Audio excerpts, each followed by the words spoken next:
الحمد لله وكفى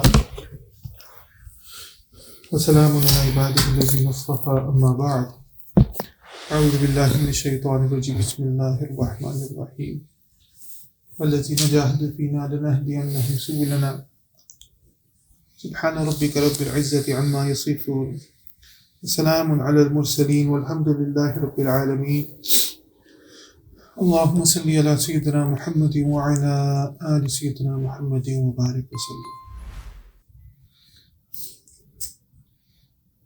Last time we spoke a little bit about the kayfiyya, the hal, the maqam of khushu, which is something to be desired.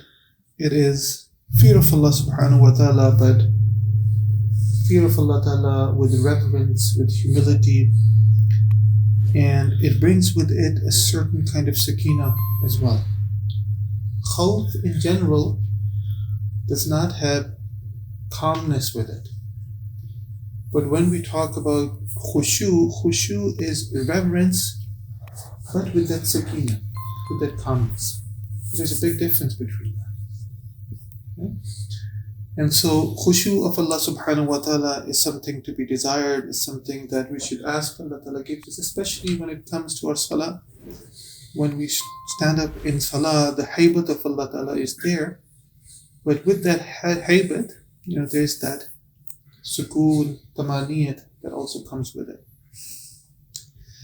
And something related to that is, what we call ikhbat, which is also submissiveness, but not something that is forced, but it has the sakina with it. It's serene in nature.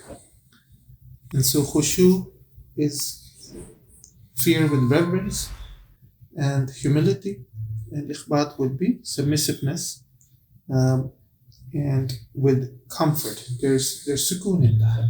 There's tamaniyat in that. So why does a person develop that? Because now the ma'arifah of Allah subhanahu wa ta'ala starts to increase, and so what we call the comfort zone of a person develops as well, that we are comfortable in that position of azmat of Allah subhanahu wa ta'ala. And so that would be submissive, that you withdraw your instincts and your desires of the nafs, they become docile in nature, you develop your character, but now you're comfortable in that position. And so the good thing about that is that a sort of protection from Allah subhanahu wa ta'ala comes with that, because now you're comfortable in it, people don't feel the wahsha. There is the protection from Allah subhanahu wa ta'ala. And in general, if you remember, one of the things that we were supposed to do in this Ramadan was keep an eye on our own nafs's resistance. Right?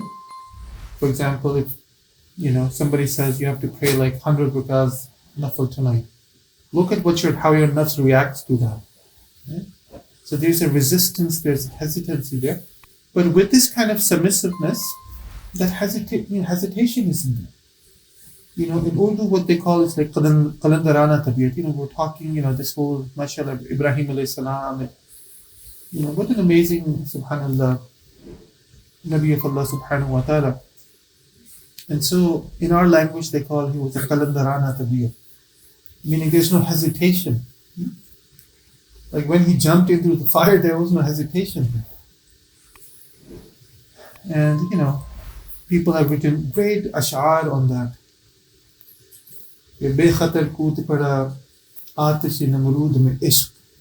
That without any khatar, khatar means that this internal hesitation, if you want to call it that, it jumped into the fire of Numrud. What jumped into the fire of Numrud? Ishq. Ishq. And Aql is standing on the side with it, with his finger in his mouth.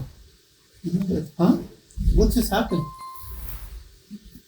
Aql is just standing and wondering. So this qalandarana tabiyat is a very innate thing, and this is when your qalb really rules supreme over your other faculties, and your qalb has the inaba in it, and has muhabba in it, and has ishq in it. And so the result is that when the khushu develops within that, and then there's no hesitation to do anything for Allah subhanahu. And that's really what we want to be. And I was looking at the ayah of the Quran. It's in Surah Hajj. Allah subhanahu wa ta'ala says, and your God is one God, right? فَإِلَهُكُمْ إِلَهٌ وَاحِدٌ فَلَهُ أَسْلِمُوا.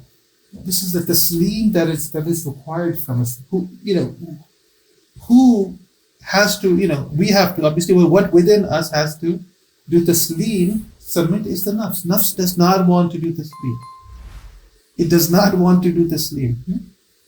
Sare taslim kham hai jo mazaji aay mein. This is where the muhabba comes in, because it really puts the nafs into check. And going back to the difference between Naqshbandiya, Mujaddidiyya, Suluk and others, when the heart is filled with that kind of muhabba, any kind of sacrifice becomes easy. The example given is usually that of a mother. When a mother who yearns for a child, and let's say after 10 years, Allah subhanahu wa ta'ala blesses her with the child, you don't have to tell her, you don't have to convince her to make sacrifices for the child. You don't have to convince her to wake up at night and all she worries about day in and day out is my child. Has my child eaten? Has my child worn clothes? Is my child okay? What is that? How's the nafs getting control here? With that muhabba, sacrifice and qurbani becomes easy. Same thing here. Allah subhanahu wa ta'ala says, وَبَشِّرِ الْمُخْبِتِينَ. Right? So the bisharat is being given to those people who do what? Good tidings, glad tidings to the humble submitters. Mukhbitin is people who develop this humbleness and willingly submit to Allah subhanahu wa ta'ala. And really, the next ayah talks about some of their signs. It's one of those really beautiful ayahs. الَّذِينَ إِذَا ذُكِرَ اللَّهُ وَجِلَتْ قُلُوبُهُم. These are the people that their hearts are shaking and trembling with awe. Same thing with the haiba. So how is that related with the khushu? This ikhbat is related to that. That their hearts are filled with awe when the name of Allah, imagine just the name is mentioned. So what would their hal be when they are standing up in salah? What would their hal be, when they're doing other ibadat? If just by the mere mention of the name, their hearts are, subhanallah, filled with awe. Wajilat qulubuhum. Some of our mashaykh say, unke qalb wajad mein aa jate. Right? That's what happens. It's can't control it. Peer Ghulam Habib Sahib kehte the na, ki handi ubal aati hai. Sometimes you have a pressure cooker and then if it's too pressure, it just comes out. That's what wajilat qulubuhum is. It just overflows with that feeling. And these are the mukhbitin. Right? Allahu Akbar Kabira. And who are patient in whatever may befall them. Sabr taha wa sabirin ala ma asabahum. So on and so forth. Right? So, these are the signs of those people who have these qualities. And so, we should ask Allah subhanahu wa ta'ala that Allah ta'ala blesses us with that. Some of the signs that a person has that there is, as I said, there's a hifaza from Allah subhanahu wa ta'ala, because now the nafs is in a state of comfort. Now the desires, the shahwat of the nafs don't really bother such a person. It doesn't mean they don't exist. Of course, it's still there. But the way that it has become like a distraction for most of us, it doesn't distract that person. The desires are there, but because of that haiba of Allah subhanahu wa ta'ala, the presence of khushu, this constant khushu, those desires, those shahwat don't really, they don't really bother the person so much. And this is, some will say like the tazkiyah or the nafs has dissolved a little bit, so that's the language that our mashaykh have used, that specific stations, the nafs, the example they say is that the nafs dissolves like salt dissolves in water. Right? It dissolves away. So, those are the desires of the person. And The heedlessness, of course, with obviously the ghafla is also taken, is also taken care of. Because how can you have khushu if there's ghafla? When you know somebody and when you understand, this is like the ma'arifah, then it's not that dhikr or that presence or that awareness, it's not what they say, but it's not circumstantial. It doesn't happen like 2 times a day or 3 times a day. It happens all the time. It becomes part and parcel of who a person is, and and sometimes when we fall into ghaflat in general, so that sort of problem also Allah subhanahu wa ta'ala is also take care of that.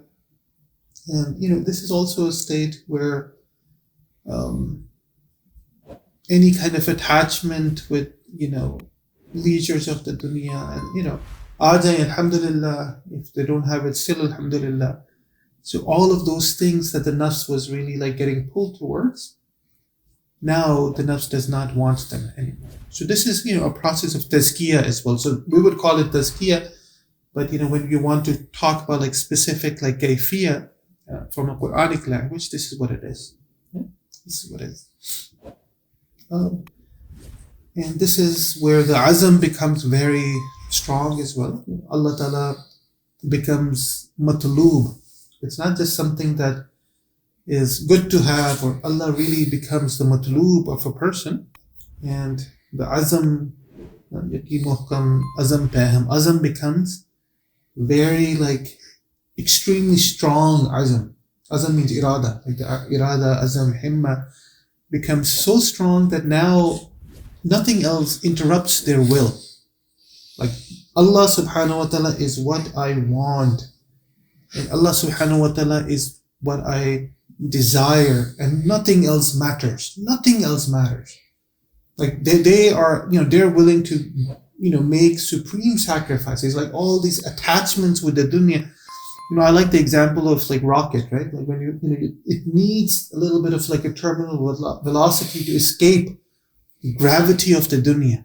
And so at this state, the terminal velocity is there, so it is able to lift off and get rid of that pull of the dunya and everything in the dunya and everyone in the dunya. And it's able to set itself free. So this is like true freedom. This is hurriyah, right? When we talk about hurriyah, it's not about, what you can buy on Amazon.